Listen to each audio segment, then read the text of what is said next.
Sir, এই যে আমাদের বরগুনাতে যে ভুক্তভোগী পরিবার যে ওনার স্বামী হত্যাকাণ্ডের শিকার হয়েছেন এবং ওনার মেয়ের ঘটনাটা স্যার আপনি ইতিমধ্যে শুনেছেন আর কি।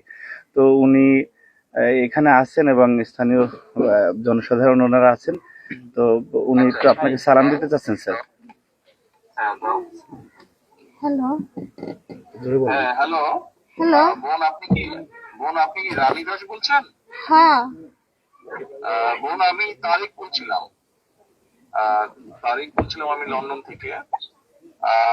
আপনার ঘটনাটা তো সারা দেশের মানুষ দেখেছে এবং কম বেশি সকল মানুষ জানে।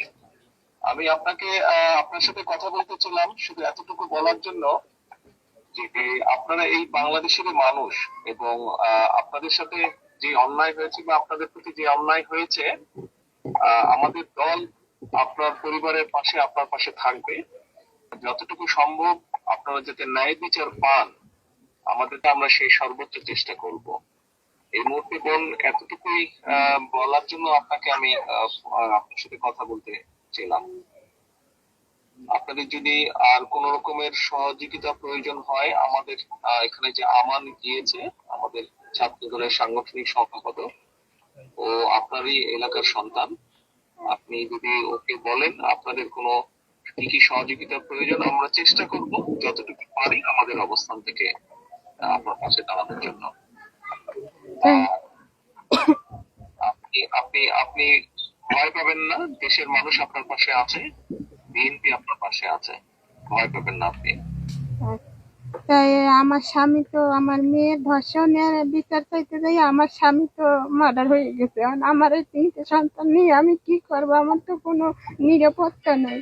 আমার পাশে আমি কিভাবে খাবো, কি করবো? আমার তো সেরকম কিছু নাই। আমার আয় রোজগারের মানুষই আমার মাকে পালাইছে। এখন আমি কি করবো? আমি আমার নেতৃবৃন্দকে বলেছি, আমার নেতৃবৃন্দ ওখানে যাচ্ছে, আমান ওখানে আছে। আমরা আরো আমাদের দলের সিনিয়র নেতা, মানে আরো বড় নেতাদেরকে আমরা বলেছি আপনার সাথে যাবে, কথা বলবে এবং আপনার কি সহযোগিতা প্রয়োজন আমাদেরকে বলবেন।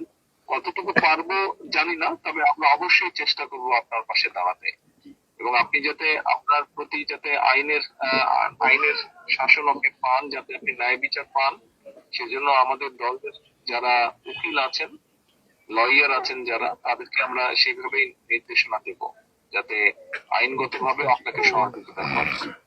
আমার স্বামী মারা গেছে আজকে 6 দিন হয়ে গেল, কিন্তু এখন পর্যন্ত পুলিশ কোনো আসামি ধরতে পারলো না। পুলিশ এখন কি করে, তদন্ত করে না কি, আমি তো সেটা জানি না। আমি তো আমার স্বামীর সঠিক বিচার আমি চাই।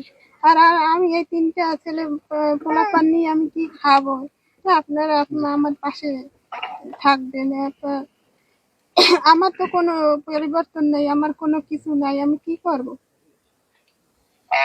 আপনি টেনশন করেন না, আপনি টেনশন করবেন না। আমরা একটা দেখি আপনার জন্য আমরা কি ব্যবস্থা করতে পারি।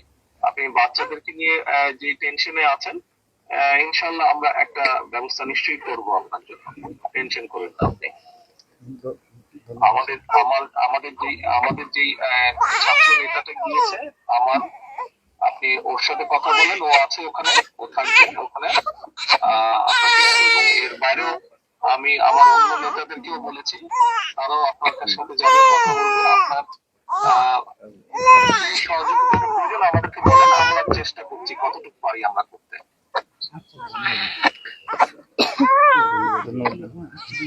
স্যার, উনি আমরা এখানে আছি স্যার। আর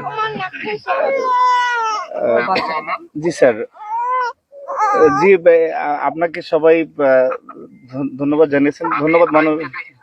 উনি যে বললেন আসামিদের ব্যাপারে, যারা কেসের ব্যাপারে, আমি আমাদের আইনজীবী ফোরামের কেন্দ্রীয় আইনজীবী ফোরামকে আমি নির্দেশনা দিচ্ছি, তারা ওখানে ব্যবস্থা নেবে। হ্যাঁ, ওনাকে বলো টেনশন না করতে, এই ব্যাপারে টেনশন না করতে। আর উনি যে ওনার বাচ্চাদের কথা বলেছে কিভাবে চলবে, তুমি ওনার সাথে কথা বললো। আমি মনীষাকে এবং আমাদের ওখানে বরিশালে ওনাকেও বলেছি গিয়ে দেখা করতে। আমরা তারপরে আলোচনা করে বসে ওনাকে আমরা কোনো একটা ব্যবস্থা করবো যাতে ওনার কষ্ট না হয়। ঠিক আছে, ওটা ওনাকে বলো, শুনে আমাকে পরে আবার জানাও। জি জি স্যার, ধন্যবাদ স্যার আচ্ছা, আপনাকে। ঠিক আছে। জি, সালাম আলাইকুম। ওনাকে বলো ওনার পাশে দল আছে, আমাদের আপনার দল পাশে আছে, দল আছে, দল ওনার পাশে আছে। আমাদের ভারপ্রাপ্ত চেয়ারম্যান মহোদয় আপনাকে নিশ্চয়তা দিয়েছেন, আপনার সর্বপ্রকার সহযোগিতায় বিএনপি আপনার পাশে থাকবে। জি স্যার, আচ্ছা, ধন্যবাদ স্যার, জি, আসসালামু আলাইকুম।